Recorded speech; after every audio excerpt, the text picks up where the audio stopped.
네, 안녕하십니까. 2022년 10월 7일 마감 시간 내드리겠습니다. 자, 오늘은 공매도의 어떤 헤지 펀드의 어떤 강력한 힘을 느낄 수 있었던 하루인 것 같습니다.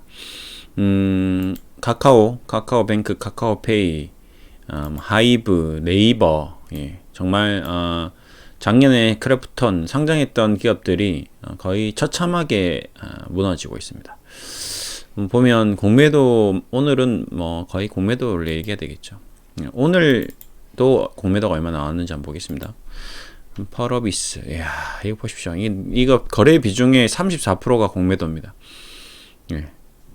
애니소프트 27%. 이거 지금 공매도 정부에서 이거 못 잡으면 우리나라 증시는 진짜 한 번 더 내려앉습니다. 넷마블 20%, 컴투스, 이제 시총이 작은 거는 힘들겠죠.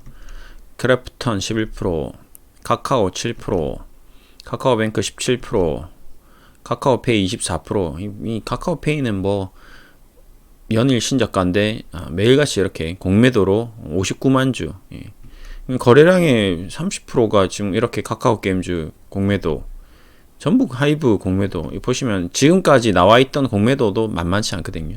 쌓여있는 공매도.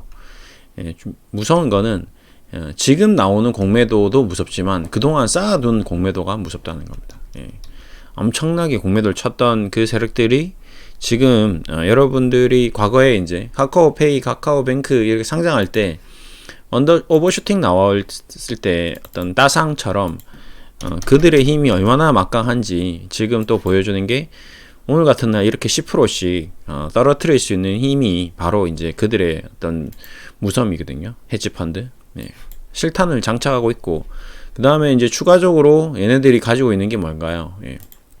바로 이제 대차를 해놓은 거죠. 대차 잔고가 지금 쌓여 있습니다. 이 수많은 대차 잔고로, 이 대차 잔고를 기반으로 해서 미친 듯이 이제 폭풍 공매도를 하는 거죠. 그리고 기존에 보유하고 있는 주식도 파는 거죠. 그러니까 총 3차례에 걸쳐서 수익을 가져갑니다. 첫 번째, 카카오뱅크 상장시켜서 따상시켜서 엄청난 차익을 얻었습니다. 첫 번째 수익입니다. 그렇죠? 여기서 엄청난 수익을 거둬들였죠. 일단 공모가에 공모받아서 막대한 자금을 토대로 대출에 대출, 레버리지를 활용해서 막대하게 수익을 얻었습니다. 그러고 나서 뭐 했죠? 공매도 쫙 깔았죠. 두 번째, 공매도를 깝니다. 그리고 동매도를 지금 쳐서 이제 공매도 수익을 쫙 걷어들입니다. 이제 두 번째 수익 구간. 그러고 나서 뭐 합니까? 공매도 다 팔면서 숏커버링 하면서 뭐 합니까? 자기 가지고 있는 자금으로 또 삽니다. 주식 삽니다. 이제 세 번째 수익을 위해서 막바지 작업을 하고 있는 중이죠. 총 3차례에 걸쳐서 대규모 큰 수익을 가져가는 외국인들입니다. 기관 투자자들이고요. 그러면 국내 개인 투자자들은 총 3번의 손실을 보는 거죠.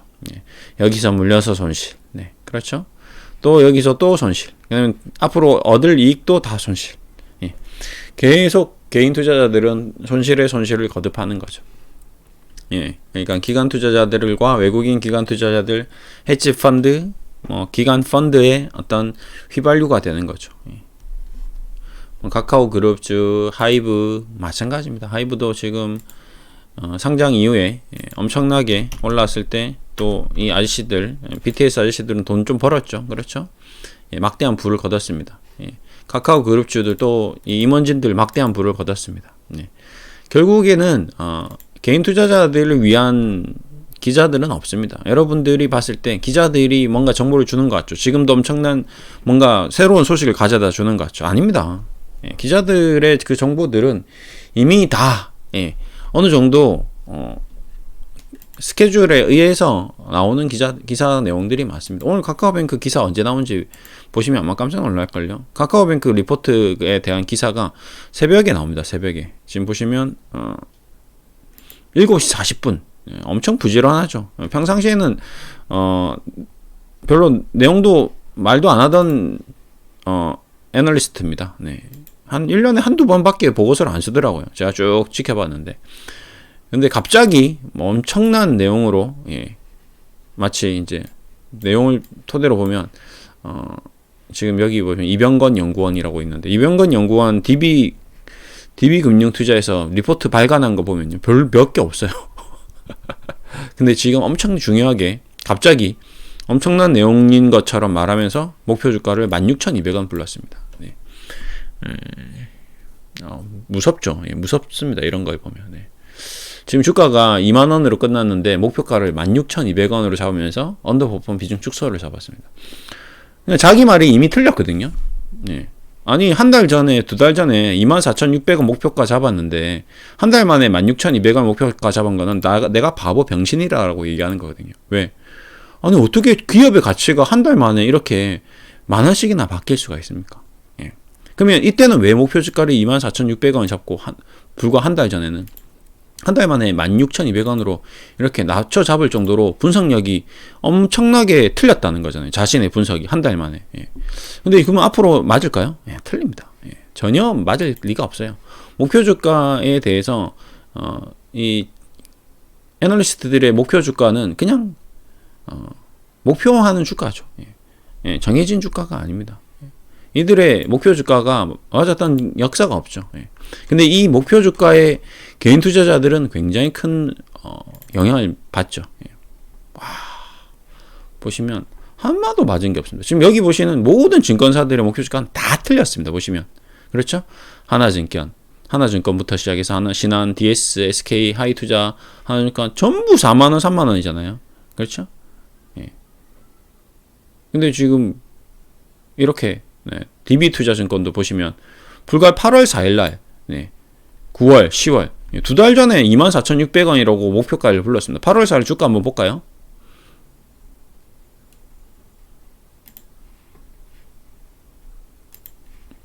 (8월 4일)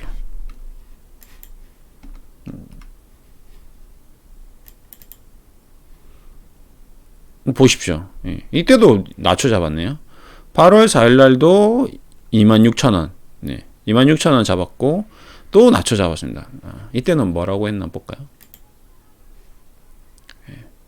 뭐 따로 뭐 이 내용은 나와 있지 않네요. 여기 나와 있나요? 여기도 나와 있지 않습니다. 어쨌든 이 기업의 가치를 이때도 제대로 판단 못했고 목표 주가를 이탈했죠. 그러고 나서 또 목표 주가를 또 낮췄습니다. 그리고 다른 증권사들은 전부 다 또 높게 했는데 이미 지금 뭐 가격 괴리율이 너무 천차만별이고요. 카카오도 마찬가지입니다. 카카오 목표 주가도 마찬가지. 네이버도 마찬가지. 모든 증권사 애널리스트들의 목표 가격은 너무 허무맹랑합니다. 터무니없이 항상 늘 한 달이고 두 달이고 계속 바뀌면서 죄송하단 말도 한마디 안 하죠. 뭐 윤리적인 그런 기계 없습니다. 어차피 뭐 그건 본인의 의견이니까요. 저도 저의 의견인 거죠. 증권사 애널리스트들의 말은 한 번도 맞았던 적이 없던 것 같다. 그게 저의 의견이고요. 그 의견에 너무 왔다 갔다 하는 것도 의미가 없고, 그 다음에 기사도 마찬가지입니다. 왜 기사를 이렇게까지 아침부터 예전에 기억나시죠? 셀트리온. 지금 셀트리온 그 주주연대에서 고소장 들어갔죠. 이 기자한테. 이 기자의 내용이 정말 그 금융위에서 나온 내용이 사실인지 아닌지 확인도 안 된 상태에서 일단 새벽 5시 반에 올렸거든요. 그러고 나서 폭락하고, 그러고 나서 다시 어떻게 됐죠? 그 이후에 이때죠. 그때 14만원, 15만원. 뭐 거의 셀트리온은 제가 봤을 때는 상장 폐지돼야 되는 정도 수준으로 내용이 나왔습니다. 그리고 그 이후에 주가는 영원히 하락할 것 같이 주가가 추풍낙엽 떨어지듯 18만원대에서 15만원, 13만원, 14만원까지 주장창 빠졌죠. 그러고 나서 반등 나오고 20만원까지 한 두세 달 만에 거의 더블 정도 반등이 나왔습니다. 이게 주식이 이런 거예요. 셀트리온도 그랬고요. 카카오뱅크도 그렇습니다. 뭐 어디죠? 저기 미국의 쿠팡도 그렇고요. 그러니까 주식이라는 게 여러분들의 어떤 입맛에 맞게끔 여러분의 감정을 케어해주면서 여러분 안 아프게, 여러분 행복하게 이렇게 편안하게 승차감을 유지하는 벤츠처럼 여러분을 안전한 목적지까지 도착시켜주는 그런 상품이 아닙니다. 그런 금융상품은 은행에 있죠. 지금 예금금리가 한 4.5에서 한 뭐 오늘도 뭐 특판으로 뭐 7% 준다고 하니까 뭐 400명, 500명이 줄 서 있었다고 하는데, 예, 그런 금리 상품에서나 안전하게 3년 동안 목적지까지 도착할 수 있는 거고요. 주식은 절대 그런 상품이 아닙니다. 언제든지 내 투자 자금이 전액 손실이 날 수도 있고요. 상장 폐지. 예. 그 다음에 반토막이 날 수도 있고요. 그 다음에 2배, 3배도 수익이 날 수 있습니다. 그런 만큼 변동성이 크고 위험한 상품이죠. 예. 그 투자를 한다는 것 자체가 굉장한 정신적인, 심리적인 노동을 요구하는 그런 종류의 상품입니다. 이 상품과 싸워서 이기기 위해서는 엄청난 지식과 엄청난 어떤 마인드 컨트롤이 필요하고요. 네, 그 다음에 굉장히 강인한 심장을 가지고 있어야 됩니다. 어설프게 이렇게 있다가는 얘네들한테 그냥 날로 당합니다. 그냥 눈 뜨고 코가 슝슝슝슝 베이는 곳이 바로 주식시장이다. 카카오. 보십시오. 이거 뭐 일주일, 한 달 만에 떨어지는 거 보십시오. 얼마나 떨어졌습니까? 39%. 40%가 그냥 하루도 쉬지 않고 그냥 쉼없이 쭉 빠졌습니다. 그렇죠? 카카오뱅크 45%, 카카오페이 몇 프로입니까? 46%, 하이브 37%, 네이버 43%, 이렇게 떨어졌습니다. 마치 불과 1년 전만 하더라도 이 기업들은 전 세계에서 가장 좋은 기업인 것처럼 그렇게 화려하게 상승을 했었죠. 근데 지금은 이제 세상에서 제일 나쁜 기업, 우리나라에서 이제 사라질 기업, 거의 뭐 망할 기업 정도 수준으로 평가받고 있습니다. 이게 주식시장이라는 곳입니다.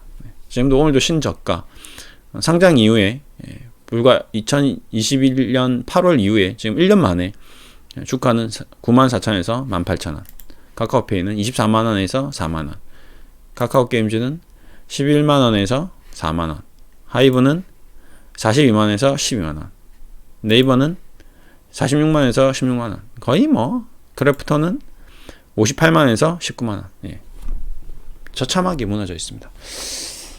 제가 이제 당시 이제 신규 상장주가 상장될 때는 저는 이제 뭐 여러분들도 제 영상을 1년, 2년 오랫동안 지켜보신 분들은 아시겠지만, 여기 보시면 이렇게 카카오 이렇게 검색을 해보시면 카카오에 대한 의견은 작년 이고요. 카카오 매수